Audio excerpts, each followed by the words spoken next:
നമസ്കാരം. ഇന്നത്തെ നമ്മുടെ റെസിപ്പി നല്ല നാടൻ രുചിയിൽ നല്ലൊരു ചക്കയുടെ റെസിപ്പിയാണ് കേട്ടോ. ഏറ്റവും നല്ലൊരു 4 മണി പലഹാരമാണ്. എല്ലാവർക്കും കഴിക്കാൻ ഒത്തിരി ഇഷ്ടമുള്ളതാണ്. കൂടെ നല്ലൊരു ചൂട് കട്ടൻ കൂടി ഉണ്ടെങ്കിൽ പിന്നെ പറയേ വേണ്ട അല്ലേ.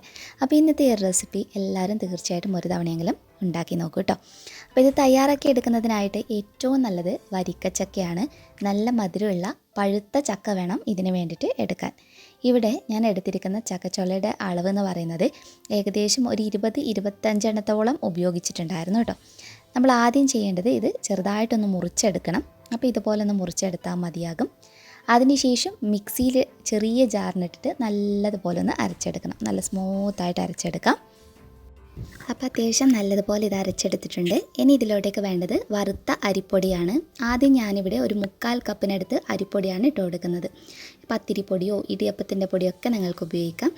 നല്ല വറുത്ത അരിപ്പൊടി ഉപയോഗിക്കാൻ വേണ്ടിയിട്ട് ശ്രദ്ധിക്കുക.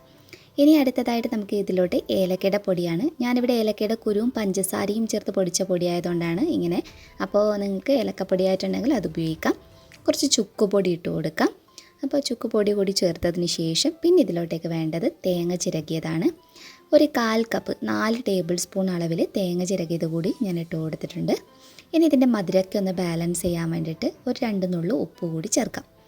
അടുത്തതായിട്ട് കൈകൊണ്ട് തന്നെ എല്ലാം നല്ലതുപോലെ ഒന്ന് കുഴച്ചെടുക്കണം. തേങ്ങയും ചക്കയൊക്കെ കൂടി നന്നായിട്ട് മിക്സ് ചെയ്തെടുക്കാം. ഒരിക്കലും അരിപ്പൊടിയുടെ അളവ് ചക്കയുടെ അളവിനേക്കാളും കൂടുതലായിട്ട് നിൽക്കരുത്. അപ്പോൾ നമ്മുടെ അട ഒട്ടും തന്നെ ടേസ്റ്റ് ഉണ്ടാവില്ല. ചക്കയട എന്ന് പറയുമ്പോൾ എപ്പോഴും ചക്കയുടെ അളവായിരിക്കണം മുന്നിട്ട് നിൽക്കേണ്ടത്.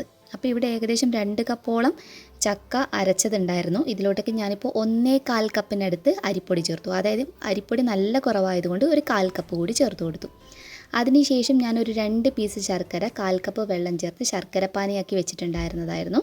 അപ്പോൾ ഈ ഒരു നമ്മുടെ ഒരു മണ്ണിൻ്റെ പാത്രം കണ്ടോ, ഇതിനകത്ത് ഉപയോഗിച്ചിട്ടുള്ള ശർക്കര പാനി കുറച്ചായിട്ട് ഏകദേശം 1/4 ഭാഗത്തോളം ഞാൻ ഒഴിച്ചു കൊടുത്തിട്ടുണ്ടായിരുന്നു. കുറച്ചൊന്ന് കുഴഞ്ഞിരിക്കുന്ന പാകത്തിൽ തന്നെയാണ് നമുക്ക് വേണ്ടത്. അപ്പോൾ ഇത് മധുരമൊക്കെ കറക്റ്റായിട്ടുണ്ട്. ചക്ക നന്നായിട്ട് ചക്കയുടെ ഫ്ലേവറാണ് മുന്നിൽ നിൽക്കുന്നത്. നല്ലതുപോലെ വാട്ടിയെടുത്ത വാഴയിലയിലോട്ടേക്കാണ് ഞാൻ ചേർക്കുന്നത്. ഇങ്ങനെ ചെയ്യണമെന്നില്ല. നമ്മൾ സാധാരണ ഇലയുടെയൊക്കെ ചെയ്യുന്നത് പോലെ സാധാരണ ഇലയിൽ തന്നെ നിങ്ങൾ ജസ്റ്റ് ഇലയുടെ മടക്കുന്ന അതേ രീതിയിൽ ചെയ്താൽ മതി.